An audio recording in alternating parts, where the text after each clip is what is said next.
la estación que ustedes han escogido esta mañana para estar aquí conmigo en Canciones de Domingo con Silvia. Muchísimas gracias. Thank you so much for being with us here in Canciones de Domingo with Silvia KUH's Denver Radio and TV station. Once again, I thank you for choosing me for being, spending this beautiful Sunday morning. And it's beautiful here in Colorado, although we're waiting for snow. It is really nice outside right now, so if you have anything to do, do it right now before the snow comes, because it's coming very soon. Before I introduce my guest, I want to say that we have an actor and a writer with us that is going to be talking about his career, and I know him for a while now. We work in a project together, and I'll be introducing you a little bit, more into his life and his personal goals, his career goals, and he will be telling us, well, giving you a little bit more of the insider of a beginning actor, medium actor, and he's been doing a lot of good stuff, and I'll be sharing all his projects, through my Facebook page after, not after the show, but with the time, so that way you'll be able to see a little bit more of him. Tenemos un actor aquí en el estudio, un actor, bueno, no en el estudio, ¿verdad? Vía Zoom, un actor y un escritor que él les va a estar contando acerca de sus experiencias. Así que si ustedes han querido siempre ser actores, él les va a contar un poquito de las dificultades, las metas que se tiene que poner uno para poder llegar a ser alguien en esta carrera. Y él les va a contar desde que empezó, qué es lo que está haciendo ahorita. Ha tenido muchos proyectos muy buenos y nos va a estar contando de eso, y yo se los voy a estar compartiendo en mi Facebook para que los vean, no después del programa, pero así con el tiempo, para que tengan chancita de chequearlo y lo apoyen también en eso. Pero antes de eso, quiero mandarle un saludo muy grande a Rótulos Charlie y Portillos y Remodelaciones Portillos. Ellos ya están aquí finalmente en Colorado, haciendo familias y negocios felices, con muchos años de experiencia en rótulos comerciales, en la industria del remodelaciones. Ellos tienen muchos años haciendo esto, vienen desde Cuauhtémoc, Chihuahua, México. Así que un saludo muy grande para ellos. Si tienen algún proyecto ustedes en su casa o en su negocio, pueden hablarle a Portillos Remodeling a 720-621-2950. Una vez más, es Remodelaciones Portillo al 720-621-2950. Y si necesitan algún rótulo, especialmente rótulos comerciales, tienen mucha experiencia en eso, es Rótulos Charlie al 720-338-5360. Una vez más, Rótulos Charlie 720-338-5360. Así que acuérdense, tienen muchos años de experiencia en todo esto. Cualquier cosa que necesiten en su negocio o en su casa, pueden marcarles a ellos y ellos les pueden decir exactamente qué hacer y darles ideas acerca de cómo quieren remodelar su negocio o su casa. Así que muchas gracias. And before we start, before I introduce my guest, I want to give a big shout out to Portillos Remodeling and Rótulos Charlie. They're finally here in Colorado, all the way from Cuauhtémoc, Chihuahua, Mexico. And they're making families and businesses happy. They have many years of experience in remodeling and commercial wall signs. So if you need anything done for your house or your business, you can always call Portillos Remodeling 720-621-2950. 720-621-2950. And if you need any wall signs, you can call Rótulos Charlie 720-338-5360. 720-338-5360. So thank you so much, guys. And I just want to say hi to El Guarache Veloz. Un besote, amigo, y espero que estén todos bien. Okay, so now we go to our guest, and that is Tom Thumb. Good morning. You see, even if nobody is in here with me, I'm still following the social distancing guidelines, and also promoting midnight screening, a project that got done not too far back that I'm really excited about. So see, I'm being a rebel. I don't have one. You didn't send me one. You want one? Okay, I'll get you one. Yeah, you need to give me one. So next time you come to Colorado, you have to stop by and give me one. Okay, I'm Ella Q, either or. Good morning, Tom. How are you? Not too bad. How about yourself? Very, very good. Actually, like that, I was saying, right now Denver has really nice weather. We're waiting for snow, but at this point, I didn't have to drive during the snow. But that's one thing I don't miss about Colorado, because up here in Albuquerque, New Mexico, we get frost and it disappears in about 20 minutes, and yet they act like we're gonna get 8 inches of snow up here. So there you go. But you actually get a lot of snow sometimes, right? Or that's just Santa Fe? Since I've been here, I've seen maybe an inch. I mean, it snows more in the mountains, but like I said, here the problem is people don't know how to react to the snow and they still drive too fast. And so they think they can drive the same speed. So Albuquerque drivers are not too great as it is, but when that snow comes, they act like it's a blizzard. All the schools close down for half an inch of snow, so it's kind of interesting to see, I guess. But we don't get it nowhere close to Colorado. Oh, okay. Yeah, because sometimes, I mean, I have friends in New Mexico, and sometimes they said, yeah, it is snowing pretty bad over here, too. Well, you know what they consider bad is an inch. Like, why don't you go to Colorado sometime and the blizzard stays for like 2 weeks and you can't go anywhere? You're snowed in. Yeah, that has happened many, many times here in Colorado, Yes. true. So tell me, Tom, well, first of all, thank you for being with us. And I don't know what time you get up usually on Sundays. A lot of people get up really late, so thank you for being here with us. Actually, he logged in about half an hour ago. Actually, probably more than half an hour ago, right? Something like I'm that? an early person, so I'm always, getting up at 4 or 5, no matter what time I go to sleep. It's kind of a pain. Oh, But okay. I've always, ever since I got started with the acting, it's always like being on time, and I'd rather be 30 minutes early than 5 minutes late. That's really important. Exactly. That's one of the big keys to success in this business. You had to be early, and early is at least half an hour before your time. Yes. Being Yeah. on time is at least 15 minutes before the time that you were, scheduled, but usually is 30 minutes, 15 minutes, when you actually get there at the time that you're scheduled to be somewhere, you're late. That's Right. that's a rule. But I think we In need my to make a younger lot days, of I used people to be late all actors. the time, and I really started paying that more attention when I hit about 40. I go, I gotta start being on time and being early. So, but with the acting, it's even impressed that even more on me to be early. Oh, okay, yeah, because that's one of the things that I know a lot of people that I would like them to be actors, so that way they can just change their their ways about being Their late. habits, yeah, right. But no, but thank you so much, Tom. I really appreciate that, and it's been a long time. Well, that we met about what 5, 6 years ago. Is Yeah, we that did. around the You were time? acting as well, and I think we had a chance to. It didn't work out. They did that Brooks Gambit project together. That would have been Yes. fun. It would Oh, be yes. probably the first romantic thing more or less I've ever done. That It that just will be didn't your work first out. romantic I was scene. trying, like I told you earlier when we were talking, trying to do too much and accepting too many independent jobs, and it was just it was. I was trying to please everybody too much instead of just saying I'll do this and take my time and do what I can do. But yeah, we met a few years ago. Yeah. Exactly, yeah. So we met on set, and ever since then we had kept in touch. Now Right. Tom left Colorado a few years ago. Now he is in Albuquerque, New Mexico. And tell us, Right. Tom, what took you from Colorado to New Mexico? Well, I got the chance to work doing some feature background on Longmire, and Ryan Simi was with me, Ryan and a few other people, Tom Hackett. Um, we all came up, and I just wanted to see what it felt like to be on a professional set. Because I knew at the time I came up, I really want to try to take this to another level. But I figured for me, if I get too nervous doing background or feature background, then I can't do the other stuff. So let's just go get on a professional set. Let's see what it feels like. And once I got on that professional set and see how the lights work and sound and this and that, and just seeing how other actors and actresses, the professional ones, which one of my favorite actors from a show called Nip Tuck a long time ago was on that particular episode. I got to see him, didn't get a chance to talk to him. But I saw that, I kind of fell in love with how everything was running. I knew I had to do it. And I went back and told my acting coach, was Benji Doran, up in Denver. If you need an acting coach, he's magnificent. You guys go to him up in Denver. Then I was leaving, and I was only with him for a month or two. And I don't think he really, deep down inside, wanted me to leave, but he knew I was hungry. And one of the things he always said about me, he goes, Tommy, you're hungry, you go for it. That's good. I wish some more of my people would just go. And I went. But he said, go, good luck. If, things don't work out, you always come back. But I just went for it. As soon as I was on that, professional set doing the background acting the first time, I was hooked. and I moved, and that was it. So.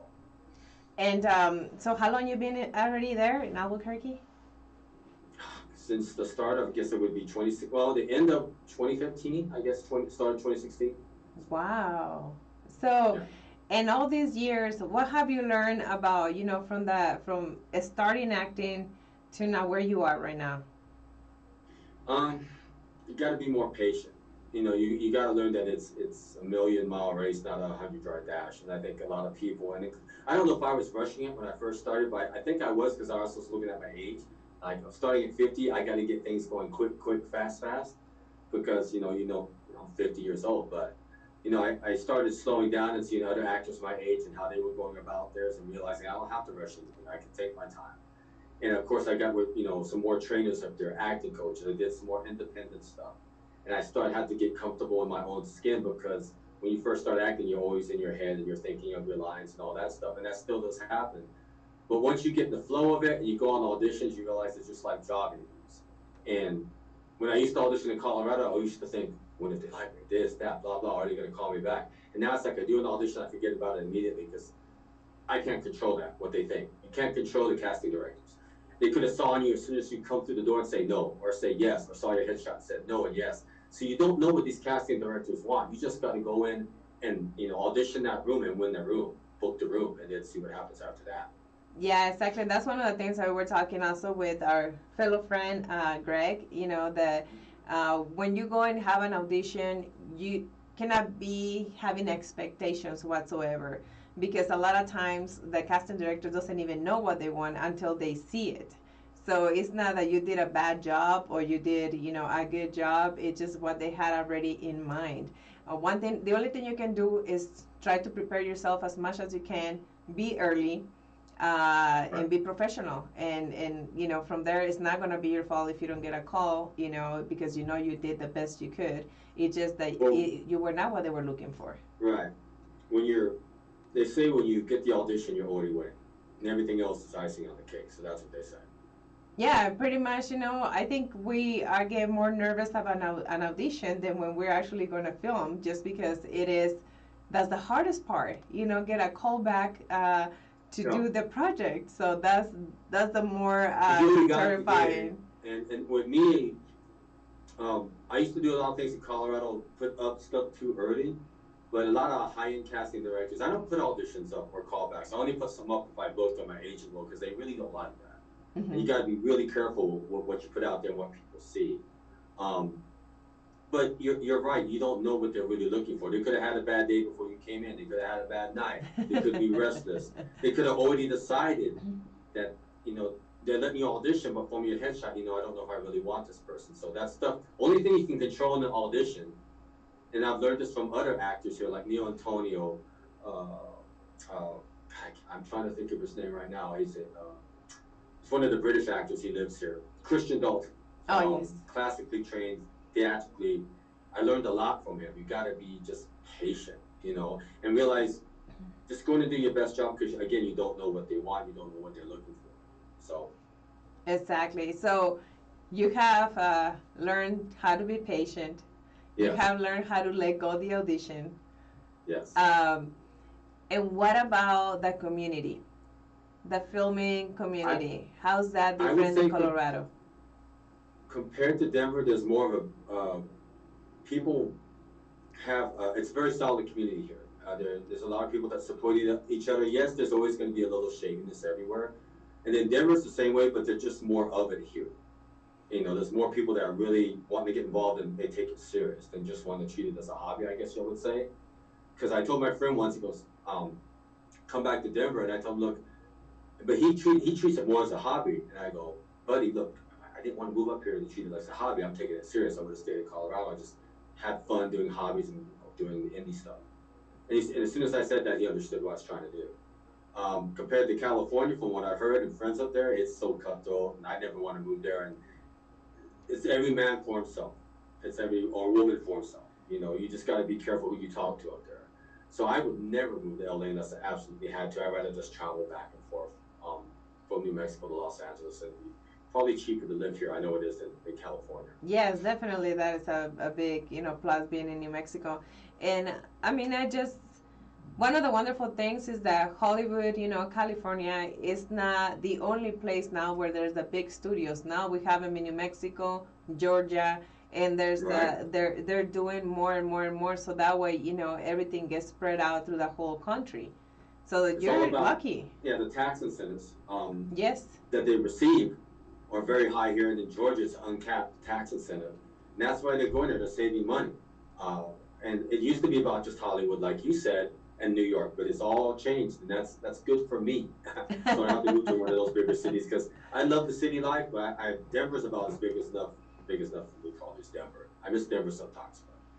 Yeah, I mean it's very different than Albuquerque, but at the same time, there's more work, and we say we have the big studios. We have also Netflix there in Albuquerque, New Yeah. Mexico, and so many good stuff that actually came within the last couple of years to New Mexico that are probably giving you a big advantage of being over there. Yeah, and Netflix came, Universal Southwest came up here. There was a rumor at one time, I didn't know, I think Sony was here a long time ago that they might be coming back, but now with COVID and everything coming in, it's kind of slowed down, but who knows what's going to happen next. But we're one of the few states that, for a while, we were in the yellow, now we're in the red. So a lot of film companies wanted to film here because we were safer, but we'll just have to see on COVID and how Corona affects it, to the end of this year and starting next year. And just hopefully it goes away so we can get more back to normal. Yeah, well, I think right now there's the big thing is because it's flu season, so it is a little bit more Yes. dangerous. But I think once that's over, um, things probably we're hoping and praying that everything gets back to normal, and then we'll see what other good stuff comes to New Mexico. You did get your flu shot, right? I actually did. I was one of the I first ones. I never used to believe in them. I didn't. I didn't start doing it until 5 years ago because I noticed, every year I was just getting this horrible flu like once a year. And I said, I'm getting older. Why not just try one? Because a lot of people don't like them. They think you get sicker. And ever since I've got one, I don't get the flu as bad. So I'm for it every year now. Yeah, I mean, I think we all react different, to everything. And one of the things is the flu shot. A lot of people actually Yeah. get sick when they get it and stuff like that. Actually, this year it was good for me. So I'm still, hoping that everything goes well with that. And but yeah, one of the things about being on the pandemic for you, it's been good for the auditions that you have. Well, most of the time you don't have to go out for the audition. You just had to send your video or do the audition through Zoom. Yeah, it saves you money because usually traditionally you got to go in person. You have to travel to Georgia or this and that. So I'm saving money on gas and time, especially if it's a self-tape audition. You can set up your own studio. And I tell actors and actresses, invest in yourself because a lot of times you won't have a place to audition. It cost me about 100 to 150 to set up my own studio, blue background. I got the gray background over here, and I got 2 to 4 different lights that I use. So, and you get the lapel mic, and most of the iPhones or the phones now have a good enough video camera you can do your auditions on. So that's been a definite advantage. I don't want to say that's kind of sounds bad. Well, COVID has saved me time and money from not auditioning. The thing about auditioning on the camera, I don't get the same feel as auditioning in person with a reader there. It's like you miss that little connection, but I'm Yeah. getting used to it. But the self tapes I love because you can do that self tape over and over, Over. and you can get it perfect. Because I'm so picky and I'm probably more harder. I know I'm harder than myself than my acting coaches, any director. I did the thing with Midnight Screen, and it was written and directed by Daniel Subiate. And we did a scene, and he was saying it was good or great, and I was furious at myself. I watched it, and it's like he knows I'm hard on myself, and I think sometimes you can be too hard on yourself. Yes. But with the self tape, I can be as hard on myself as I want. I can yell at myself. I can say, "You dumb idiot! What are you doing right now?" And no one sees it but me, so no one Exactly. reacts to it. So I do like that, and it just saves you. It does save time and money, but. And the same with acting classes. Everything's on Zoom. I miss that interaction, but now my acting coach Eric was starting to go to his garage and do it 6 feet apart, social distancing on the set of Midnight Screening. Everything was completely safe. We filmed in basically 2 theaters. All the other theaters, we had plenty of room to social distance. So they're trying to follow those protocols, make sure everybody stays safe.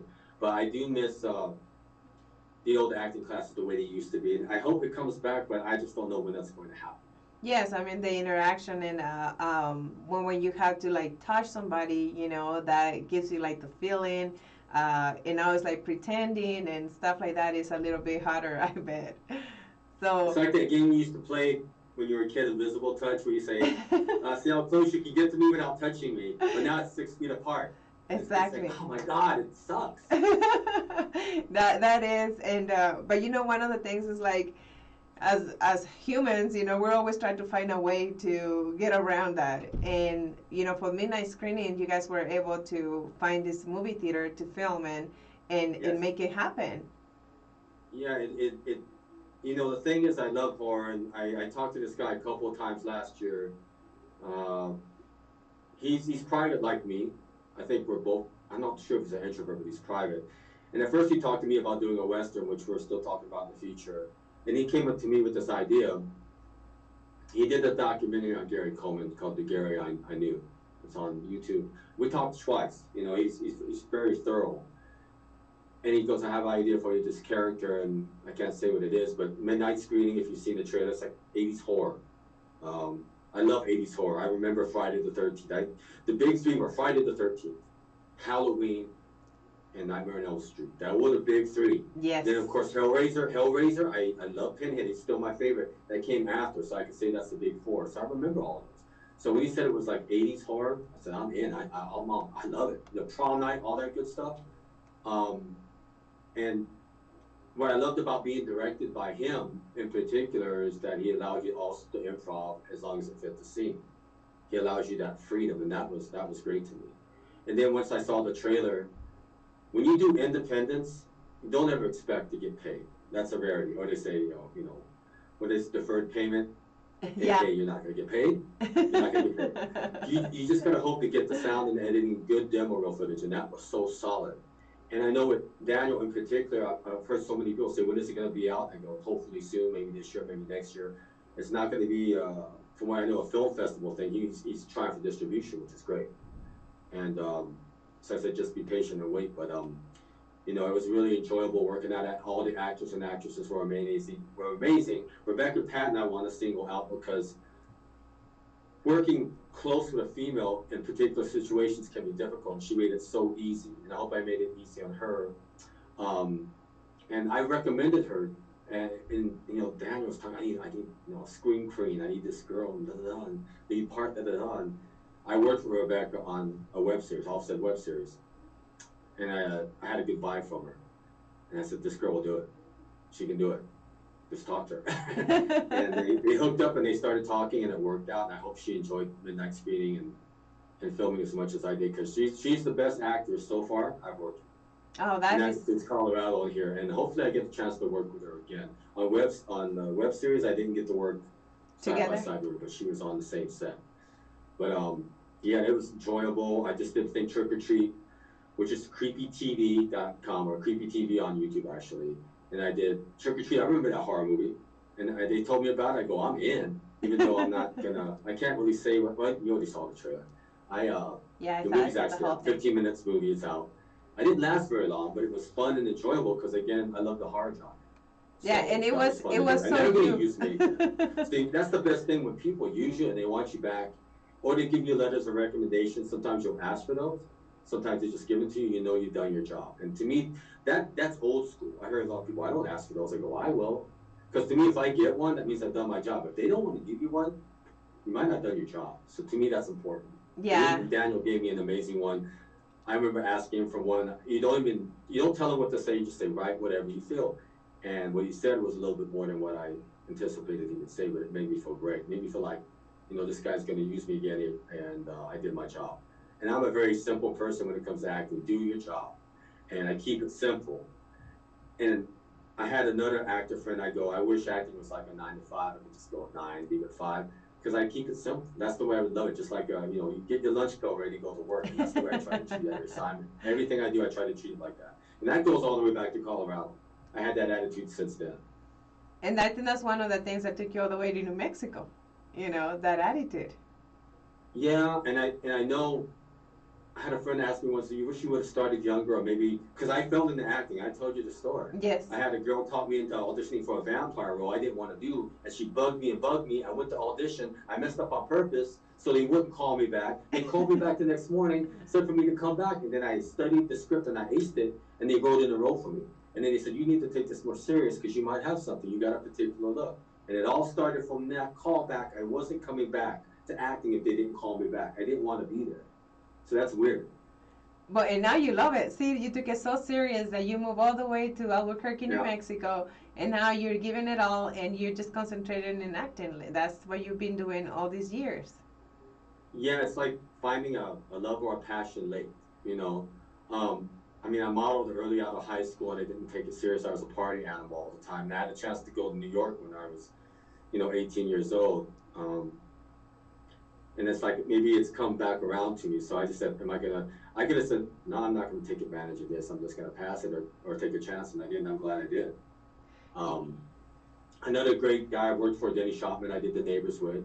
I got to play a vampire. I got to play a vampire 2 or 3 times, but that fits me. That's But your look. I did a project yesterday I can't talk about.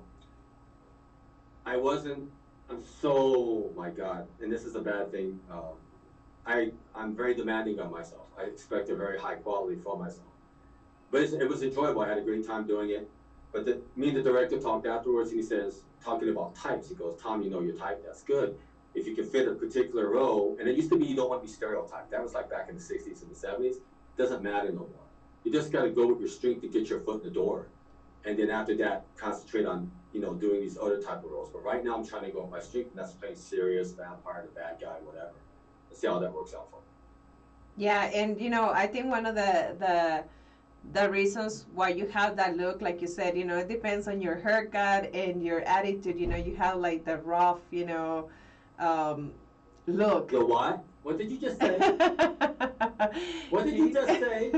Well, you look really like mean, but I get that too. I get that too. No, like, I don't. I thought you said I look like The Rock, and I think he's about 100 pounds. Oh no, not the Rock. I said rough. I was like, what? Maybe the facial structure, but that guy is huge, man. Yeah, that guy is. Muscles on top of muscles. No, but I think that your look it calls a lot for like like you said, vampires, and even the role that you're supposed to be playing on the little short film that we were going to film together, that it didn't happen. It was this tough guy and very mean, and it was like a mafia guy. So I think that's the look you have, and but that's one of the things that they give you the opportunity to play something else. I'm pretty sure you're able to with no problem. I think I really like to do. I don't get anything comedic come my way. I don't get anything romantic. I've never been asked to kiss a co-star yet. I don't know if that's going to happen, but I'd be down for it. But right now, I'm just concentrating on my stream to get me in the door, and see what happens from there. But I'd love to expand. And I know in some of the acting classes I'm doing with Eric, Randy Klein teaches a lot of my Meisner training, which has probably been the best training I had for my acting to get out of my head. We used to do a lot of improv, and I would try different things in comedy, and I'm slowly leaning over to doing that different stuff. But right now, I just, everybody I think knows my strength, and I know my strength, and I'm just trying to go with it if I can and see what happens. Exactly. And when you were mentioning, Tom, earlier about that you were a little bit doubting of starting acting at 50 years old. I know there's a lot of people watching and thinking, I'm too old to start, on just anything, not just acting, modeling, on just whatever career that they're thinking, I'm too old. What would you say to that people? We're living in a different age. Maybe, people had that stigma back in the 60s or 70s or what have you. And that probably was true back then, but we're in a different age now. It's never too old to start anything now. Because I had that attitude. Like I said, when I was approached about the acting, I would Google everything about different actors and actresses that started late. And then it's not how old you are, it's how old you look. And my friend, dude, you don't look 50. You look like you can do late 30s, maybe not even 50. I auditioned for something called Shadow Web.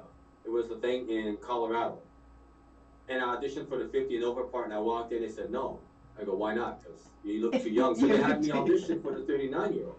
So it's not how old you actually look, it's what you can pull off. Because There's actors, I think, 90210, Luke Perry, I think he was like late 20s, 30s when he played the high school guy. Yes. So it's how would you look and what you can pull off. And right now, if I audition for anything 50 and over, I probably wouldn't get it because I don't look that, Exactly. that demographic. So, I would say, just take a chance because you don't want to. My dad went through life the safe way. He was a farmer, truck driver, what have you, but he never took chances. And one of the things he told me before he passed away is that I wish I would have took more chances. I don't want to be like that. That's regret. Yes. And if I wouldn't have took this chance, it would have been like, well, you're doing the same thing you did when you were 18 when you wanted to just model and party. You didn't want to take it that serious and take that chance and go to New York when you had the chance. Because you made some other decisions that could have waited. The person that I married, I could have waited 5 years. And if I could go back, I would say, you know what? You go to UCLA, that was your plan, right? Let me go do this modeling thing, right? And then let's get together in 5 years and see what happens. And the same thing probably would have happened. And we both would have been more mature at that point and experienced different things to see what would happen. And that's what I would say in that case, But now it seems like everything's come back around a little bit. So I'm just trying to take advantage of stuff. The acting never did, but the modeling stuff, see what happens. And my modeling agency is DME, Deidre Michelle. She's a really great agent as well. I want to give a shout out to her for the modeling part and being so understanding. And also Lily Bankston Talent, took a big chance on me too. And what's crazy, I'll tell you a quick story. I was with DME a long time. I've known her 2 years. I did Santa Fe Fashion Week. I was a model instructor for the men for a short time for the runway stuff. And I signed with her. And then Lily came along. I said, I got an opportunity, blah, blah, blah. Can I go and sign with her? Because she was already SAG franchise. Okay. And Deidre is so understanding. She said, go for it. But then Deidre went SAG 2 months later. I go, Deidre, I would have stayed if you would have told me. She was, well, I didn't know, if I was going to go this early. And plus, I didn't want you to pass up on the opportunity. I went back to Lily. Lily sent me an email saying, I know you like Deidre. Do you want to go back to her? Because you guys were friends and all this stuff. So when you have an agent telling you that, go back to your old agent because I know you were with them a long time, that shows that they care about you as a person. They don't treat you like a number. Yes. And I said, no, everything's fine, Lily. I'll stay with you for the acting and her for the modeling. And I hope they meet soon because they're both very much alike. They're both sweethearts. They both work their asses off. I can say ass on the radio.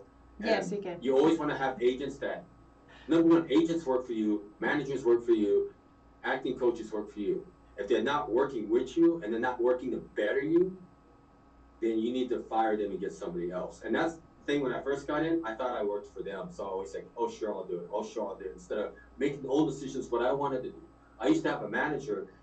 He didn't want me to audition for certain things, and I love horror. And he didn't want, there was a thing that was coming up with last year with Richard Grieco. Remember 21 Jump Street? Yes. He does a lot of indie films. And we're friends on Facebook. We talk every now and then. And he wanted me to audition for this thing, and we had talked about it, and I sent it into his company or whatever. It's some type of space movie. And at the time, my manager didn't want me to really work on horror. I go, why not? Didn't want me to audition for certain things I really wanted to do. And I have nothing against him. Maybe he was looking out for my best interest, but at the end of the day, I said, I really want to go in a different direction. I want to do what I want to do. You really, and like my acting coaches tell me, you don't need a manager right now. Just be your own manager. You're pretty good at promoting yourself, and just have an agent to make sure that agent's SAG franchise. And so that's what I did. Exactly. No offense against my ex-manager. Not every manager is going to be your manager or agent. You got to get the ones that work for you and work out for you. So don't ever be afraid to switch over, but don't be mean about it either. Be cordial. Yeah, I mean, this industry is don't small. Throw stuff on Facebook that always hear complaints. Oh, my agent's not getting me work. No, your agent is not there to get your work. Your agent is there to get you in the room. You got to get the work. Exactly. The agents put you in position to get, they get you to audition, but after that, everything's on you. Exactly. So are you doing everything it takes? Are you promoting yourself? I promote myself a lot. Are you on social media? Are you saying stuff? Are you tagging people? If you're not doing your own work, then you're being lazy. Your agent can't do everything for you, or your manager, or your acting coach. You got to do it. You got to do the work. And you just mentioned something really big, Tom, with in our industry. Either modeling, singing, playing, acting. You have to promote yourself. A lot of people, they don't realize why we spend so much time on social media. They think that we're just like messing around, that we just want to show off, that there is our ego. Yeah.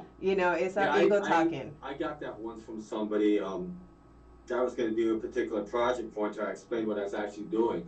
And to me, I'm introverted. And I tell them straight up, if I didn't have to do the social media, if it wasn't here, all this stuff, I wouldn't do any of it. But it's something that has to be done. You have to network. 60s, 70s, 80s, I mean, when did the internet come in? They probably didn't have to do all this stuff. But it's changed since the internet came and social media. And I wouldn't do any of that stuff if I didn't have to. Like I said, I wish it was a 9 to 5 and you just show up and do your job and go home. But that's not the way it works. No, it's actually like 24 hours. It's needed by the craft. I don't even like to look at my pictures. I told you once, I don't even like to watch myself on really any of the stuff I've done film because I'm too hypocritical. But I'll watch it one time because my acting coach, Randy and Eric, have told me, you need to watch yourself at least maybe one time. But you don't have to stare at it all day long because I can't. That's too, I don't know, maybe in my 20s I would have said, oh my God, look at that because I was so egotistical back then. But I'm a different person now, so. Yeah, and so guys, when you guys are seeing that we're posting stuff, on social media, and it's our work, it is stuff that that we need to promote, that we need to tell you exactly what are we doing, or we just finished this, so that way you guys can support it. If we don't do that, there's no other way for us to kind of let you guys know what we're doing. Exactly, and guess what? If you're not pushing yourself on your IMDb, on your Facebook, Twitter, Instagram, guess what? That person behind you is probably doing it. And It's just a competitive field. Don't forget about that. And a mistake I also made when I first started, I made it too competitive. I was worried about other actors and actresses to go for auditions. Like, well, I'm better than that person. Why are they getting that job? I stopped doing that because the only person you got to worry about is yourself and what you bring to that room and to that audition. If you're worried about actors and actresses, you're gonna defeat your whole purpose. It's competitive, but you can't make it like it's a sport. And I did it when I first started. I played tennis and all these other things. Or it's like a sport. Oh, I'm better. It's like you can't do that. You got to learn to work as a team, and just you worry about you as an actor or actress. Don't worry about what other people are doing. Yes, exactly. Exactly. Take the competitiveness, ultra competitiveness out of it. Being competitive. Yeah, because you can get you will want a job that you think you're the right person for this job, and somebody else is get it, and you see the job done already on Facebook, they're promoting it, and if you have hate or you still hold the grudge for not getting the job, you're not gonna promote yourself right. You're gonna be just thinking about, wow, this person probably it is better than me, But like I said since the beginning, maybe you were just not the right person for it, like. The casting director didn't see you as like the person for this project, and you had to get over it and let it go. And even for jobs I haven't got, I'll still promote it now, and I'll push it out there. Other actors and actresses, I'll promote their stuff. I'll share it, and that's what we got to do. But I've learned this also. If you're gonna want me to promote you, like you send me something in my messenger or whatever, promote me, share this. 50-50, you got to do it too. And I will look on this. You never used to do this before. I'll look on the social media sites and say, you're not promoting me, so why should I promote you? It's 50-50, it's fair. Yes, and I just saw your post. I'll promote you, you promote me. It's like the whole saying, I wash my hand. Well, I scratch your back, you scratch mine. You scratch mine, yeah. And I saw your post about that, I think it was last night, If you tag me on stuff, if you're sending me stuff, if you're asking me literally to just promote you, you need to do the same thing with my job. It is your page is money. My page is money too. So if you want me to help you out with whatever it is that you're doing, you have to do the same thing for me. So it is just even. It's not, at first I felt weird even asking that. And it's like I got to a point, well, wait a minute, it's not unfair because I'm promoting their stuff, Exactly. When they send you their page, like, can you please like my page? You're like, I will, but have you realized that I do have a page too that you can like as well? Right. So it is like that. And then the same thing is that if you're promoting me a lot and you don't feel like I'm doing the same job, message me and I'll fix that. Because I do forget stuff too, but message me and guess what? I'll fix that. And also we had to be kind of picky about that too, because this is one of the things that I see for a lot of people. They tag you and everything, and then your page comes into like this free advertisement page, Yes, you know. yep, So you yes, can't gotta really be do careful. too much, because then your work is right on the bottom of everything and people can't see it, you know. And that's one of the things that you really need to watch out. So sometimes it's not like we want to be mean. It's just like, you know, you have 10 posts a day and I have two. How's my page and my work going to look with yours? Mine is Yeah. not going to be visible, you know, because you have like 10 posts on top of mine. Well, I don't know if you've gotten this on Instagram, but lately I've been getting these one advertisements saying, represent my brand. Represent my brand. And actually Yes. what they want to do, you have to buy their stuff. Yes. And then it's like, no, you can talk to my agent. That's why I say, contact my agent. And I never hear contact. All they want you to do is buy their stuff. It's not Exactly. really representing their brand. So you got to be careful with those too. Yeah. Now, I got to admit, one of the things on there I kind of liked, I bought their glasses. I said, you know, I like the glasses. They were like $40, but those ones, they just want you to buy their stuff. It's not really about a brand thing. Yeah, and then they tell you just Now- have to pay for shipping. Shipping is $25. And it's like, for that little Yeah, thing, exactly. I was like, Be I'm just paying careful for of that that whole because product. that's not legitimate. Yeah, there's a lot of scams. And Tom, let me just translate a little bit what we've been talking about in Spanish, so that way our Spanish-speaking audience can understand what we're talking about. Okay. Okay, so Tom es una persona que yo conocí en un proyecto que estábamos haciendo aquí en Colorado. Era una película de mafia. Desafortunadamente, como muchos proyectos, no salió a la luz, pero fue donde yo tuve la oportunidad de conocerlo. Después de él acababa de empezar a actuar y yo ya tenía un poquito, no tenía mucho también que empecé a actuar cuando yo lo conocí. Después de eso, él empezó en la actuación por, digamos, de pura coincidencia o como un accidente. Una persona le estaba diciendo que tenía el look de un vampiro, que fuera a audicionar para una persona que necesitaba un vampiro. So, finalmente él fue y dice que a propósito hizo que la audición saliera mal para que no le hablaran a hacer el proyecto, y le hablaron para hacer el proyecto. Incluso como él lo hizo muy bien, le escribieron su propio papel para esa película, y fue cuando él empezó a tomar la actuación un poquito más en serio, empezó a tomar clases de actuación. Y él había sido modelo cuando estaba más joven y le habían ofrecido un proyecto también en Nueva York de modelaje, pero no lo tomó porque no lo tomaba todavía en serio el modelaje. Entonces cuando ya volvió después de tanto tiempo que como dice, lo empujaron hacia la actuación, él decidió tomar las cosas más serias. Dice que primero él tenía como dudas en hacer esto, en seguir en la actuación, porque ya tenía 50 años cuando él empezó. Entonces él empezó a hacer como a investigar actores que han empezado en sus carreras ya después de los 50 años, y encontró que han sido muchísimos que han empezado sus carreras después de los 50 años, que él todavía tenía la oportunidad. Él hizo muchas investigaciones acerca de qué es lo que podía hacer y cómo podía hacerlo bien para no tomarlo ya nada más como un juego o nada más como un hobby hacia al lado. Y decidió irse a Nuevo México, porque en Nuevo México, no sé si muchos de ustedes sepan, pero en Nuevo México ya tienen muchos estudios, así también como en Hollywood. Ya Nuevo México es como así, también es en Georgia. Entonces decidió irse a Nuevo México y dedicarse totalmente a la actuación, a 100%, para poder ver qué es lo que él podía hacer y si era cierto que él tenía lo que se tenía que tener para hacerla en esta industria. Y desde ya tiene varios años allá, ya tiene 5 años, con este año ya cumple 5 años en Nuevo México, en Albuquerque, y ha hecho muchos proyectos. Él sigue estudiando, sigue preparándose y todavía está viendo qué más es lo que tiene que hacer para seguir adelante. Tiene unas buenas agentes ahora, tiene agente de modelaje, regresó al modelaje. Tiene su agente también de actuación ahí en Nuevo México. Y ahora lo que estábamos hablando también, que con la pandemia, él no tiene que viajar así, por decir, a Georgia, a Los Ángeles, a hacer audiciones. Ya todo lo hacemos por videollamadas, o lo hacemos, filmamos el video nosotros de la audición y ya nada más se manda el video, no tiene uno que estar viajando. Y él ha filmado ahora con la pandemia, ha hecho varios proyectos, pero todo con la sana distancia, como decimos. Y esa playera que trae donde dice Midnight Screening es de uno de los proyectos que acaba de terminar, que no va a ir a ningún festival, va a ir directamente a distribución, así que es una película de terror. Esperamos que puedan apoyarlo cuando salga ya. I'm trying to see what else I missed.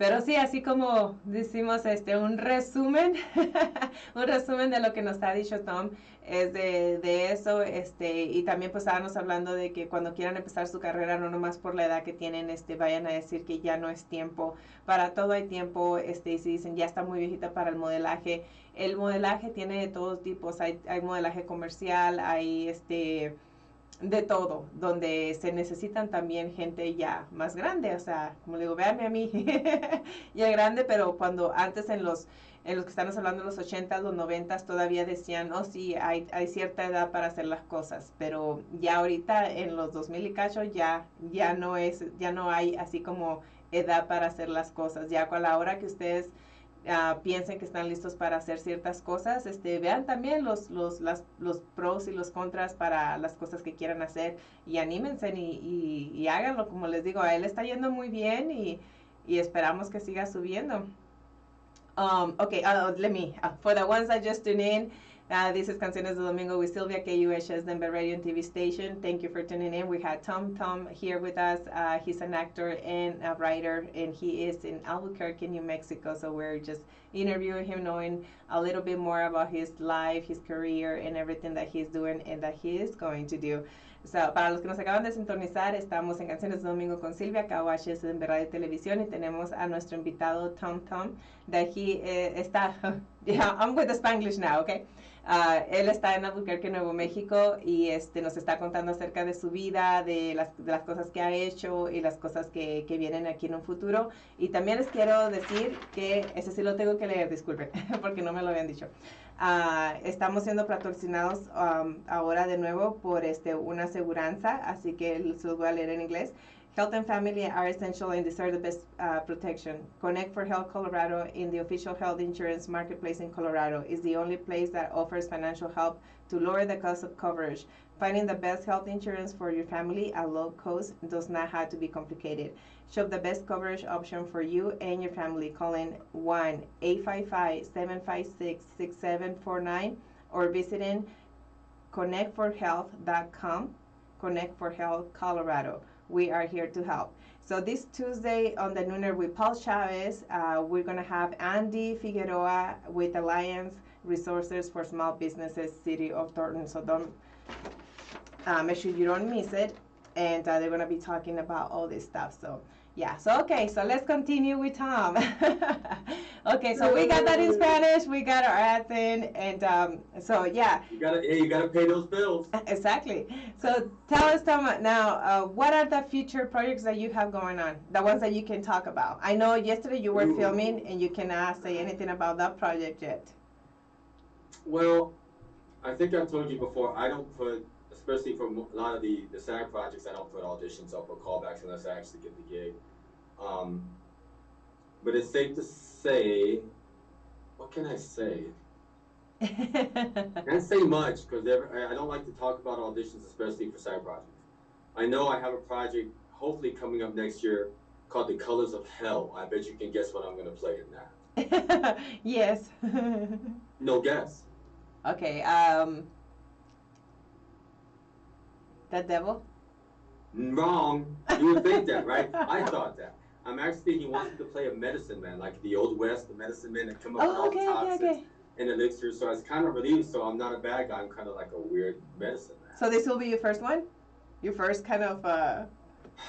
It'll be a different character, yeah. Yeah, okay. I don't believe I'm killing anybody, but it was like a nice change of pace because when he first told me about it, and it's a guy I first met when I got here, Denny Shotman. He shot one of my first scenes, was the Awakening scene when I did, for they have a thing called the New Mexico Acting Showcase, and that's how I met him. Okay. And he got me involved in Neighbors, and when I played a vampire with the white face.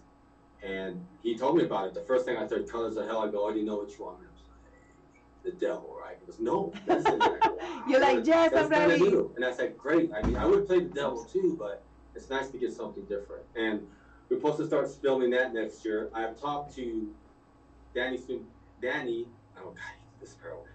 Subiate. The one that did Midnight Screening and also Creepy TV about my ideas for horror. And I can't really talk about them too much, but we're going to be talking more. I know I'd love to see a part 3 because Daniel did a Skateway Massacre, and then he did Midnight Screening, and I've seen the Skateway Massacre. It's almost because in that particular movie, the woman's the killer, and I'm the killer in this one, more or less, something like that. And in the midnight screening one, uh, it's kind of, I don't know if it's a real continuation from Skateway Massacre, but there's a couple of characters that kind of intertwine. So I see that there could be a part 3, but I don't know if that's going to happen yet. But that should be real interesting to see if that comes through. And I know we talked about a Western thing that might happen last year. I wish I could say next year. I wish I could talk more about the other stuff, but I really don't think I should. There's side projects and there's shows that are important TV and it could be, a big thing. But I don't think I better say anything. Yeah, no, and we totally understand. There's a lot of projects, especially being SAG. You have those contracts that you can't really mention anything. If you do, you're pretty much out of the project, and besides, you have to pay a lot of money if you do mess up. Yeah, right now I'm SAG eligible, and I hear from so many people, don't join, but most of my acting coaches and people tell me, make sure you're a forced join. Let them force you to join. You want your resume really good, you want your demo reel and scenes really good, so I'm kind of wait till they force me to join, but then if you get like a unbelievable opportunity comes up, then join if they make you join. But right now I'm SAG eligible. I haven't joined the union yet, but I can if I want to, but I don't want to. Yeah, for those of you that don't know what SAG is, can you tell me a little bit to these people what SAG means? SAG is when you join the union, Screen Actors Guild, and it's an advantage because if you work in the union for a period of time, you get great benefits through them. You'll get paid more money. That's the big reason to join. But your dues, I think, are over $1,000 here to over $3,000 in California to join. And some of them have payment plans. Like here, I think it's $500 down and $100 a month. And I think in New York, if I'm correct, it's over $4,000 to join. And I think you can join nationwide. It's $3,500. But the problem is, let's say I join here. If I move to LA, I have to pay the difference. It's not nationwide. Oh, okay. But it is inexpensive to join here. To me, I think it's over $1,000. And it just shows that you reached a certain level of hopefully your acting craft to where you feel like you should join. But like I said, they will force you, if you do so many side projects, they'll force you to join. You'll be a forced join. So you want to try to, what I've heard, avoid it as much as possible until they make you join. But the advantage is you do side projects, you make more money. Yeah. And usually if you want to be a working actor, that's my goal. Working actor, can make 60 to 100,000 a year, maybe less, maybe 30 or 40,000, because what you think you can live on. You have to sooner or later become part of the union if you want to be a working actor. And then you have to pay those dues that are very expensive. Yeah, and then it's the upfront cost that is. You pay every 6 months. It's roughly $200 every 6 months. So that's not the issue. It's that upfront thing. Yeah, the upfront fee. And I've saved my money. I can join, but I just feel right now. I go with my gut a lot now, and my gut's been right a lot of the times because I'm an older guy. It's just not the right time to join. And my acting coaches, and I'm going to mention all of them. I got to Steve Burho. I no longer take classes from him. A great acting coach. I recommend him to anybody. Randy Klein, my favorite mindset coach. Eric Esperanza. He's just about you just practicing and doing it. So great acting coaches I've had here. Of course, Benji Dorbrand, Denver, Colorado. You need a great acting coach. Go to him. Fair but firm, I would describe Bench, and open-minded. But everything's expense. It's like like I said, I got my own studio set up for less than $150. You have to invest in yourself, and that involves maybe getting your own studio. Your acting classes, yes, they're going to cost money. I have to budget everything to make sure I can afford everything. Headshots, you got to get. I fixed a shoot with a fox named Lucas. Amazing headshots. I have to send you his link, and I consider this guy probably next level, and I'm shooting with him really soon. And I got him 3 other potential people that he's going to be shooting with. In fact, they're doing their shoot today with him. I'll send you some more info on him. Invest, it costs money for headshots. So sometimes you can get trade-offs done, or someone might trade you some time for headshots, TFP, that happens, but if you want some quality, most of the time up here you got to spend $100 more. Sometimes it's more than that. Sometimes it's 2. Sometimes it's 3. I've heard in LA it's $500 to $1,000. Yes, definitely. So take advantage, and also depends on how many headshots you want. Go ahead. No, I'm saying it depends on how many headshots you want, how many changes and stuff like that too. Yeah, you got to invest in yourself. you gotta invest time and money and energy. And I tell people all the time, it's like I'm married to it. If you're trying to get to a certain level, you almost have to be married to it. Yes. And it's with my friends. You said nothing's off limits. I don't want to talk politics, but dating life has gotten worse since I started acting. It's much harder dating because you meet, okay, this is what happens. I meet a female, are you ever going to have to do any love scenes? I go, I don't know. Usually I'm just there to kill someone.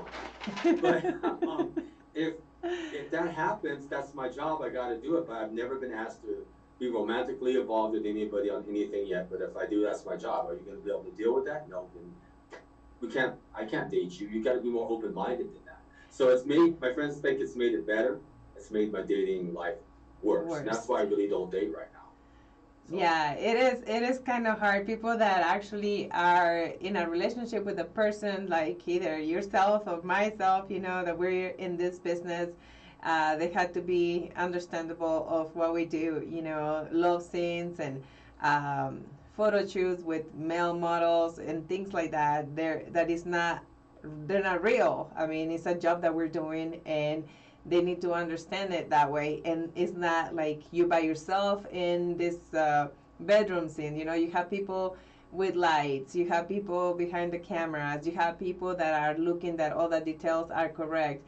You're kissing the person and they tell you exactly how you need to kiss this person. It's not that you're just going for it and that's it. No, they're telling you move this way. I remember when we were going to do the Brooks Gabbitt thing and we had that little bedroom scene. There was a bed scene. Yes. That was probably the hardest thing. I think when you do an intimate scene or a close scene, that's tough. Yeah. Because you got to respect, everybody's got to respect the boundaries. You don't want to do too much and all that stuff. So that's probably, I think, I hear from like A, B, or C list actors talk about romantic scenes and love scenes, saying that's probably the hardest thing to do. Yeah, and you know what? For me, that scene that you're mentioning, actually, I'm supposed to have a love scene with Tom, and it was a bed scene, and it was like the funniest thing ever because we were filming, and actually we got to that scene, and it was, I want to say it was very late. I don't know if it was midnight or something like that. So we've been filming for a while, so we were really tired. Lighting wasn't cooperating, so it was like filming, like taking so many takes, and it got to the point that I started laughing so much because the actor that ended up replacing Tom, he had to undress and dress himself.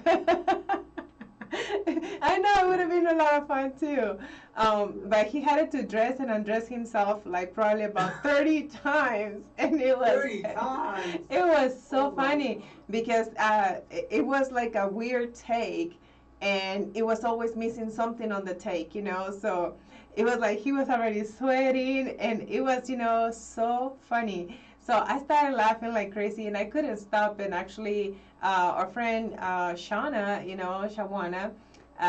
she recorded me laughing. I think probably for about 40 seconds, but I already been laughing for minutes. I think it was, funny. It was pretty crazy funny. And actually, every time that comes as a memory on Facebook, I go ahead and reshare it because I laugh again. It was just hilarious. So that was my love scene. I know you sent me that before. I don't know which email, but I have to see that again. It was at the bedroom scene. That was the tough one. Yeah, that was the one. It's just like we had like a very short frame.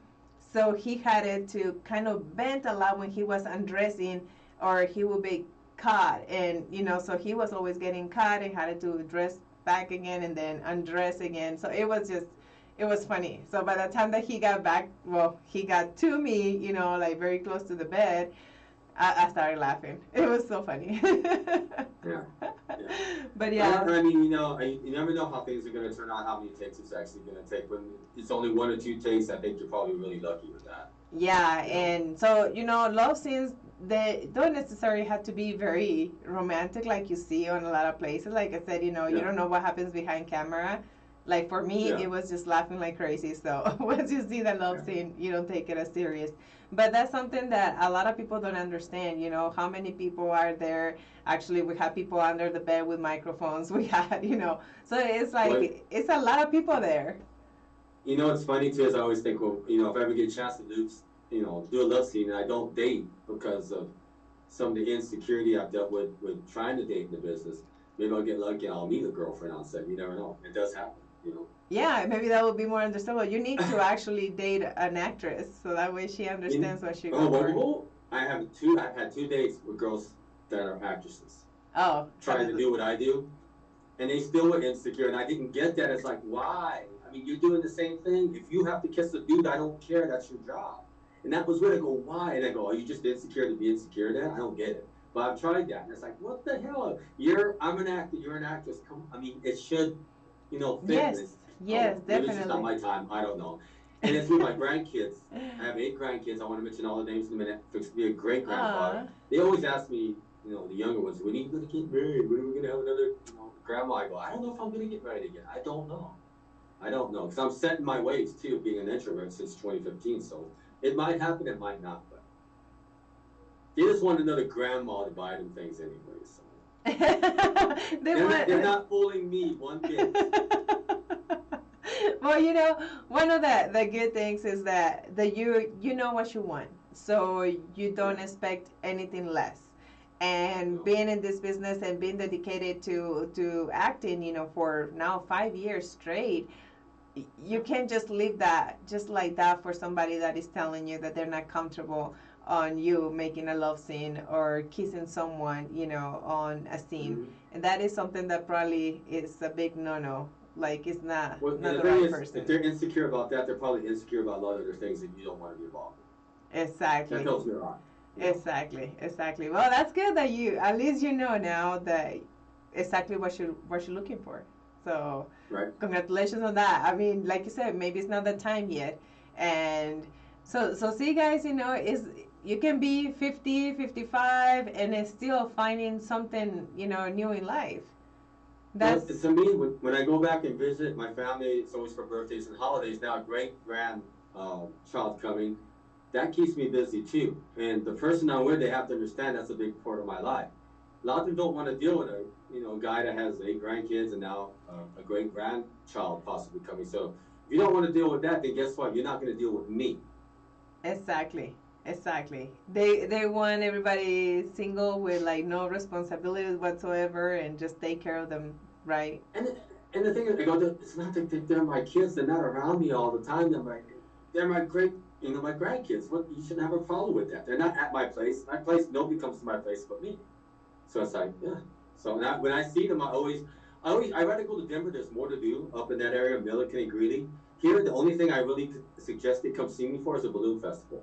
The largest one in the world. It's amazing, but COVID messed that up last year. Yes. So I always go to them. So I always say, they never come here. I'm always going to see them because I don't want them to be bored here, you know. But it's always like, well, I don't know. I go, well, then, end of this conversation, I'll pay for your meal. See you later. It's like, next time we'll have this conversation through message, so that way I don't have to even spend the money for the meal. That way you'll find out, a little bit sooner and save your time and money. Exactly. Yeah, and Tom, right now, what are the projects that are coming out for you? As far as like you're waiting, I mean, I know Midnight Screening is one of them. Trick or Treat just came out for Halloween. Midnight Screening, hopefully, what I know is maybe this year, but could be next year too. I'm not sure. But like I said, from what I know, he's looking for distribution for. No film festival stuff, but you've seen the trailer. I know for an absolute fact, if Daniel puts it in film festivals, it's going to win something. The acting is all solid. The editing was solid. The sound was solid. The directing was solid. It would win. And I'm not trying to be arrogant, but it would win. I've seen other independent stuff, and there's no doubt in my mind that it would win some awards. And I'm more concerned with the actual project winning the awards, not the individual person, but I think it would do well. But he's going a different avenue, and that's fine. He's the boss. Yeah, and actually distribution, it can take, like you guys know, my movie Monster for Zero, it's been 3 years that we filmed, and it just came out. So it takes a while. That, right? You're on that. You're an Asian actress that's on that. Yes, Dalila. I've talked to her a few times, and I've promoted her stuff on my Facebook, and I think she's promoted mine. And that's somebody I would like. I don't know who did the production on that, but I think I opened up to them saying I'd like to collab and work with them and work with her as an actor too. I think I did once time. Yeah, Nate. But yeah, Yeah. that was, a great movie, and we filmed it 3 years ago. It went to festivals and everything. Finally got distribution, and And it actually took 3 years though, right? 3 years. Yes, exactly. So that's what I'm saying. Like sometimes, we can work on a project, and you guys not gonna see it until like way later than what we thought. It just depends on everything. But so yeah, And there's so another guy there that does horror movies. Well, Creepy TV's working on that. I think his name's Jeffrey Combs. Is that correct? Jimmy, That does Jimmy, yeah. Jimmy Lee We comes. talked several times. I did a thing for one of his movies, and it was like a extra background thing. And that's when I was really new, just getting started. And we talked about future things. I think I told him I'm moving to New Mexico. And I always keep in contact with him because he does horror. Yes. And I always tell him, hey, let me know if anything comes up you can use me for. I send him my audition reel, my resume, and I'll do it. And I think he's got distribution. He had a major actor from People Under the Stairs, I think. I think so too. He has done so many projects. Yeah, that was in one of his things. So yeah, he's trying to do some things too. I definitely would do some stuff with him. I love that guy. Yeah. So that's one of the things that it does take a while, guys. Post production, pre production, it takes more than the actual filming. So a lot of times you guys had to be patient, and we had to be very patient, because we want to see our work, and it takes a while. Acting, the one thing that really helped me a lot and taught me to slow down when I did the featured act background. Josh Brolin was sitting right next to me. Now it's on Sicario too. And one of my goals, another thing, I write down my goals and I check them off. I know it's old fashioned, but I do. One of my goals is to be around the A-list actor and just milk his brain for information. And you're taught on background, don't talk to them unless they talk to you first. So I was sitting there like a statue right next to my sole focus. And he was doing his thing, and he reached out and he said, hi, I'm Josh Brolin. I go, hi, I'm Tom Thumb. He loved it. He goes, Tom Thumb, oh, that's cool. And then we started talking, and he told me, Tom, be patient. You got to give you this business maybe 5 to 15 years just to get really noticed. And he told me to do theater, which I want to try to do more, but it's hard with my work schedule. He said, get in the theater, do all this stuff. It will make you a better actor. Make sure you're always doing some type of student, independent film. Always be in practice. Get a good acting mentor, acting coach. And just the most important thing is to be patient because it takes time. And when you hear that from an A-list actor, that makes you really stand up and take notice more because they've been in the trenches. They've been doing it a long time. His dad was a famous actor as well, so he knows what it takes to get there. Exactly. And that's one of the things. If you guys want to be an actor, the first thing I recommend, try to be an extra in a project. So that way you see how much patience you're going to need. Because being an extra is a lot of work. Sure, you're an actress too. What's the longest you've ever been on set for anything or in holding? I've been on set up to 14 hours. 14, 16 hours. 16 for me. And that's a lot of times just being in holding, just that they say hurry up and wait. Yes. And you may film for 2 hours, but you're in holding for 14. But I've heard stuff 20 hours once. I said, oh. Yeah, it is so much. Did you take a nap in holding? That's a long time. But sometimes when you get up to certain levels, it could be 3 straight days, 20-hour days. Yeah, well, the thing is, like, you never know when they're going to call you, so you really cannot take a nap. Sometimes when they actually have, like, a time frame that, okay, you're going to be waiting from this time to this time, you kind of know, like, oh, I can have a snack, or I can use the restroom, but sometimes when they don't tell you, they just say, be ready when they're called, and that's all they say. You can't really do anything but sitting there, and it can be hours. Right. So that's one of the things. You guys have to have a lot of patience. And bring your food, bring a book to read, bring whatever that can keep you busy.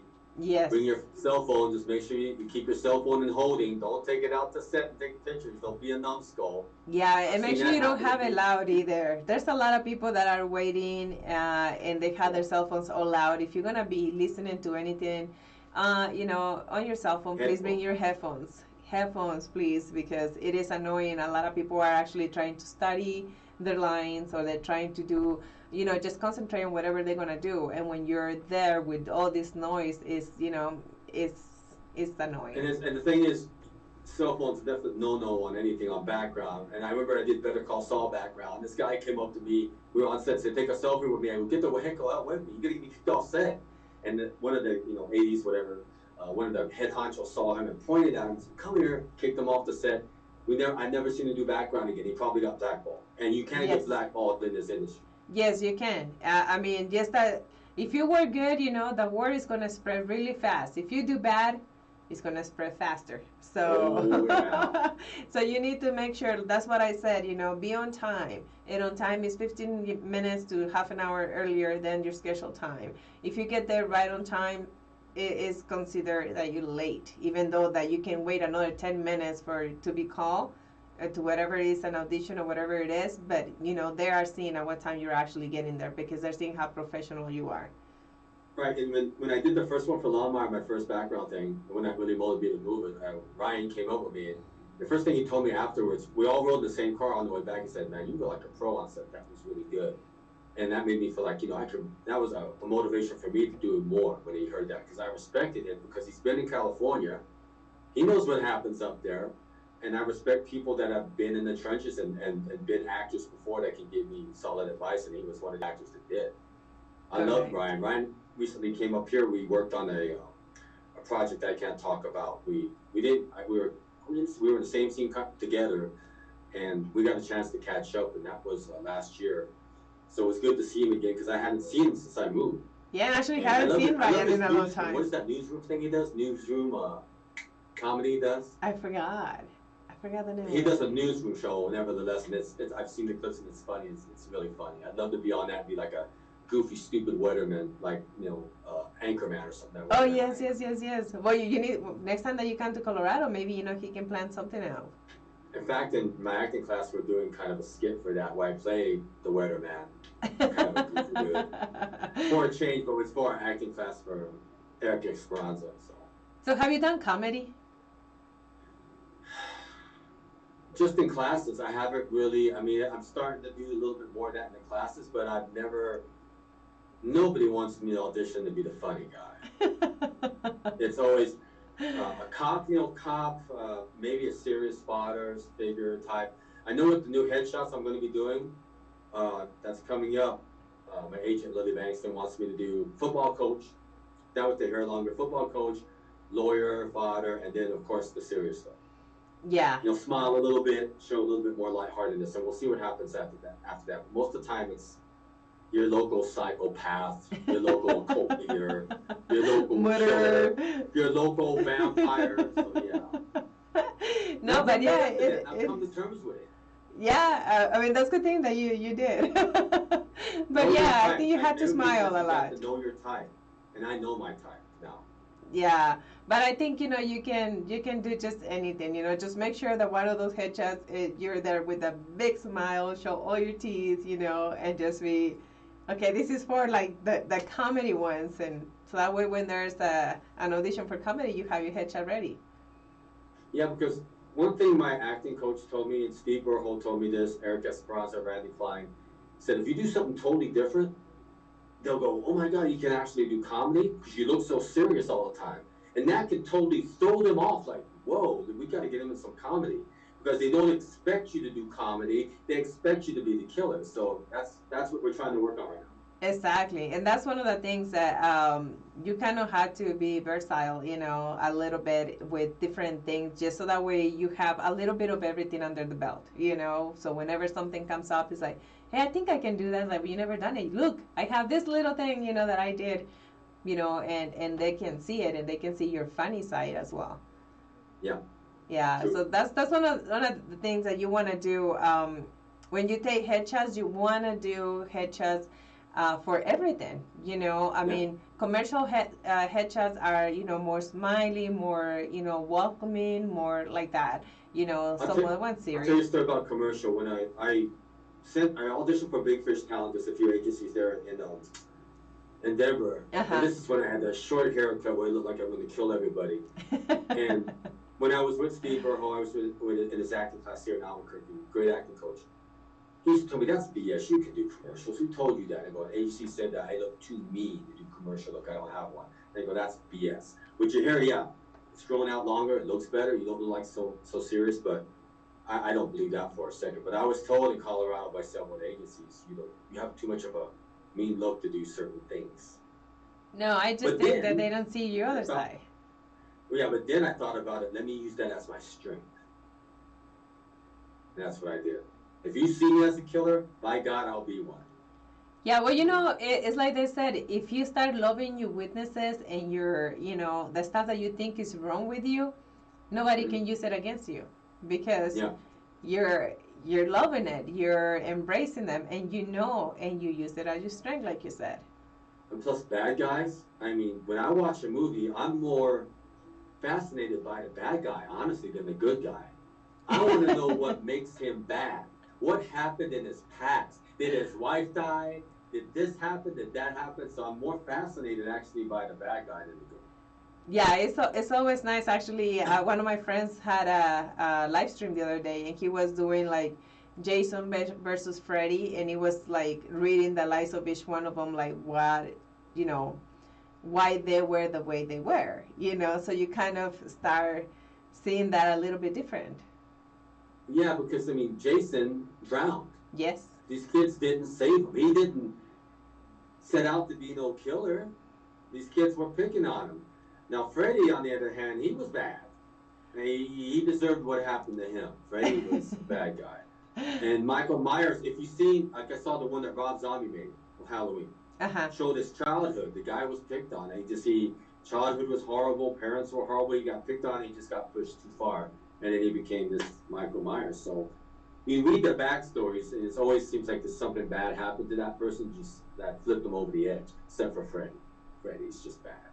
Exactly. Yeah, so that's when you said, you know, you wanna get to know the story of them. And I always say something like that, even, you know, like the kids. You know, the kids always make up stories about their teachers, you know, like, oh, my teacher is I don't know, they're really mean, they're very strict, and I was like, well, maybe there's a Mm. reason for it, you know.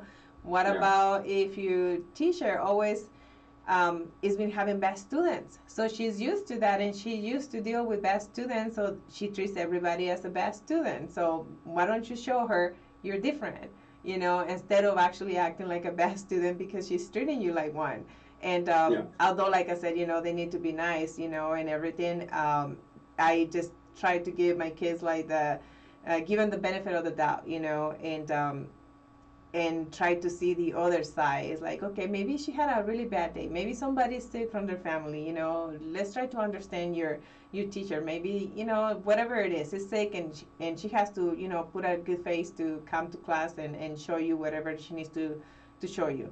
And so I think it's always good knowing the backstories of people. Yeah. And it's weird.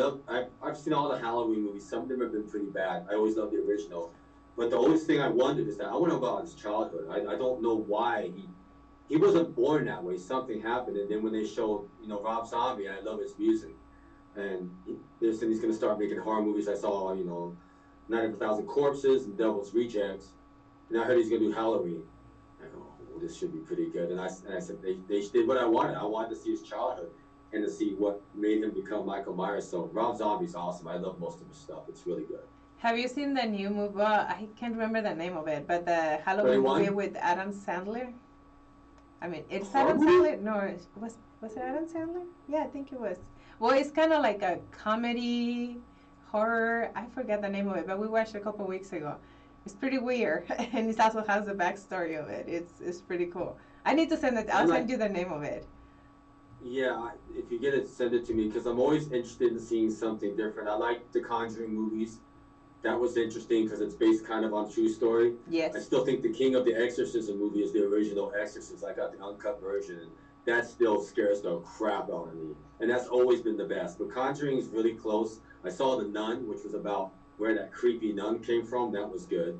Um, but like brutality and just killing, I back in the day there was a movie called I Spit on Your Grave. I don't know if you heard of it. No, I don't think so. Oh my god! In the '70s, it came out. It was banned in 13 countries. But if you watch it now, Oh. it's tame. But they redid it. Oh, I okay. Spit on Your Grave 1 and 3 is just brutal, and it's about a girl that gets raped by these 5 guys, and she was fine, and then all of a sudden this happens. It's horrible. But the way she gets them back, every man's worst nightmare. What she does to them, and they deserve it for what they did. But it's brutal. You need to see the Wow. first one though. Yeah, I And haven't then seen it. if you still like horror movies, right? Yeah, I mean, I'm watching them now. Yes. Watch the first one, the remake. I Spit on Your Grave 1. Don't watch number 2. That's a different girl. she's a bad actress and wasn't good. But she comes back in the third one, and it's more about the continuation from the first one. And she's was an amazing actress because she looked so innocent, but then when she turns, it was amazing the way she would turn into that other person because she looked so innocent. But when someone does something that to you, you snap, they snap. And all those guys deserve it. The first one, she goes after the guys that raped her. The third one is she's kind of in a circle group, and they've all been raped, and it's like an AA meeting. Okay. And she hears all the horror stories. She goes after all the pedophiles and everything and just lays them out. And just anybody that beats a woman, she's on it. And what she does to a guy in the third movie with a sledgehammer and a pipe made me cringe. I said, oh, and things don't make me cringe. I've seen people eating on movies, zombies, all that. When I saw that, I said, good God, they're pushing the envelope, and they pushed it. And the first one, they pushed it too. Wow. Really far. Wow. You need to see I Spit on Your Grave 1 and 3. Okay, I'm going to make sure then I you put need to that see out. Midnight Screening when it comes out. When it comes out. Yeah, definitely. Trick or Treat 2, Creepy TV, all that stuff. Yeah, that one I watched. It was creepy. Which one? The Trick or Treat. Yeah. Yeah. I am so happy they want me to come back. And now, and the thing I've always wondered, I got attacked. You saw the car shaking, right? Yes. I get attacked, but you don't know if I lived or died. I don't know. I probably did die. But I know when they use me again, it's going to be probably on a different role and more talking stuff and everything like that. Yeah, because I was wondering because I didn't see you, so I was like, dream of coming out of a bathtub full of blood and fighting parts all over the place will come true. Yeah. And I've thought about that idea since I did a thing called Sick and Twisted. It was the first thing I did in Colorado. It was like a student film, an indie film, whatever you want to call it. And I played a killer, but I didn't get it. I only talked a few lines, but I was always in a black mask. Oh, okay. And I was kidnapping girls and killing them. And in that part, I said, well, dude, we should make a part 2. I want to come out of a bathtub full of blood. Let's really get into this guy. But we never got it done. But it's okay. It was fun. I love the guy for having me in it. So. No, well, that's wonderful, Tom, and especially because you have ideas. You're writing your own, horror movies or any ideas that come to your head. You want to execute them, and you're talking to people already to make it happen. Mm-hmm. And you're still working on yourself. You have plans for your future. And you have your goals as well. That's one of the things that we all need, not just in the acting life, but just in an everyday life. So I really, appreciate you being with us today and telling us about how you started, what are you doing to better yourself, and what people can do too if they want to get into this business. So, right. So I want to mention one more thing. No. I was about to ask you. With Sir Gregory, All-Star King should be out sometime. It's out from the film festivals. The first part, the second one should be out sometime this year or next year. And Sir Gregory gave me a chance to write on that and create this bounty hunter, replicant named Alistair Kane, and I'm grateful for him too. And hopefully more will come out of that. And I want to mention my family members real quick. Can I do that? Yeah, go ahead. All my family members in Colorado, love you for supporting me. I'm going to start out with my oldest son, Victor Raspberry. Kenneth Raspberry is my second. I only have 2 boys. So I know. Only got 2. That's wait until you get to Hollywood, then you're gonna get another 10 coming out. I don't know about that. Okay, then my grandkids, of course, their mates, which is Liz, Kenneth's mate, Hillary, Victor's mate, and then grandkids on Kenneth's side is Zoe and Kennedy, Chloe. Grandkids, I got so many. Victor's side, which is Apollo, Engage, Olivia, Kylie Jo, and Rain. And then soon to be great-grandchild, which will be next year, I don't know the name. And Said a boy or a girl, do you know? Presley, which is Gage's love. So is your great-grandchild boy or girl? Do you know yet? Don't know yet. Don't know yet? Don't know yet. Okay. Don't know yet. Well, that's going to be wonderful. I'm looking forward to it. It's like another grandchild, great-grandchild to play with. And, I think everybody's looking forward to that. I didn't think it would come this soon, but you just take it as it comes. As it comes, yes. Exactly. I mean, life gives you surprises. Just, like they say, they throw you punches, just roll with them, right? Right. And Midnight Screening, I want to say these were made by Catherine McCoon. This was made by Catherine McCoon. This right here I had made for me, Set Life by Catherine McCoon. and it says loser because we have a little thing. We call each other losers all the time. Oh, okay. It's a little joke. And if anybody wants to know about those, they just contact me through my Facebook, Tom. Okay, so you have your Facebook account? Acting Life on Instagram, but it's ACTINGLYFE on Instagram, and I can direct them to her.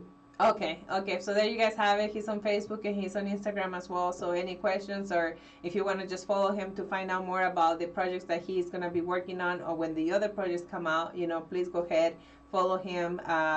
Like I said, he's a great guy, whatever they say, just don't listen, just listen to me. I'm just kidding. No, he's awesome. Thank you so much, Tom, for being with us. And thank you. And we'll keep in contact, that, and hopefully we'll get to work together sometime soon again. I have to come by Denver sometime. I want to see my old acting coach, and maybe we'll have to get together and have a Starbucks or something like that. Yeah, definitely. Let me know. And anything else that you would like to say to the audience?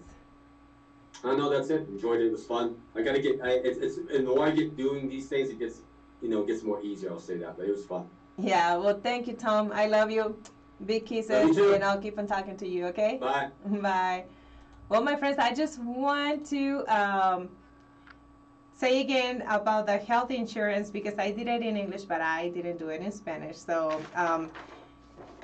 and this is very, right now we're having a big crisis because of the pandemic, right? So a lot of things are not working right. It's either, a lot of people lost their jobs, a lot of people don't have any insurance, so they don't have help, from the government or whatever it is, and they need insurance. So make sure you contact, for lower cost, and also, like I said, is for the whole family, and it doesn't have to be complicated. So you can either go to connectforhealth.com, or call 1-855-752-6749, 1-855-752-6749. And also remember, they will be on Tuesday, the Nooner with Paul Chavez, Andy Figueroa with Alliance Resources for Small Businesses from the city of Thornton. So make sure to listen to that too. That's this Tuesday at let's see. Yeah, on the Nooner. I don't know if you guys have heard the show, the Nooner is with Paul Chavez. So it is it's pretty interesting. We have the very cool guests in pretty much all of our shows, so make sure that you always tune in to KUHS. En español es una aseguranza. Si ahorita usted no tiene aseguranza, muchos de ustedes perdieron los trabajos, no tienen ningún apoyo para ir al doctor y necesitan ir al doctor, está la aseguranza que pueden ir a la página del web, y es Connect. Bueno, se los voy a deletrear todo, ¿ok? Es ConnectForHealthco.com. So viene siendo conexión para la salud, connectforhealth.com. Y si quieren más información, también pueden llamar al 1-855-752-6749. Una vez más, 1-855-752-6749. Y también, para más información, no se les olvide ver el programa del Nooner con Paul Chávez. Este martes va a estar Andy Figueroa con recursos para negocios pequeños de la ciudad de Thornton. Así que no se les olvide sintonizarnos para eso y los demás shows. Y también, otra vez, saludos a Remodelaciones Portillo y Rótulos Charlie por estar con nosotros. Muchísimas gracias. Cualquier cosa que ustedes necesiten de remodelaciones, por favor, llámenle a Portillos al 720-621-2950, y para Rótulos Charlie al 720-338-5360. If you guys need any remodeling or any wall signs, especially commercials, they have a lot of experience. That's Rótulos Charlie, 720-338-5360. And for any type of remodeling, either your business or your house, you can call Portillo's Remodeling at 720-621-2950. They're finally here, all the way from Cuauhtémoc, Chihuahua, Mexico, finally in Colorado. So make sure that you contact them for any type of remodeling or any wall signs that you need, especially for commercials or your business. Well, that's Oh, for today, I don't know how to bear. Thank you so much for being on Canciones de Domingo with Sylvia, KUHS Denver Radio and TV station, The Stream. We'll see you guys next Sunday. Muchísimas gracias por haber estado con nosotros en Canciones de Domingo con Silvia por KUHS Denver Radio y Televisión. Nos vemos el domingo que entre, que tengan bonita semana. Un besote, muchas gracias. Y aquí en el aire continuamos con más música.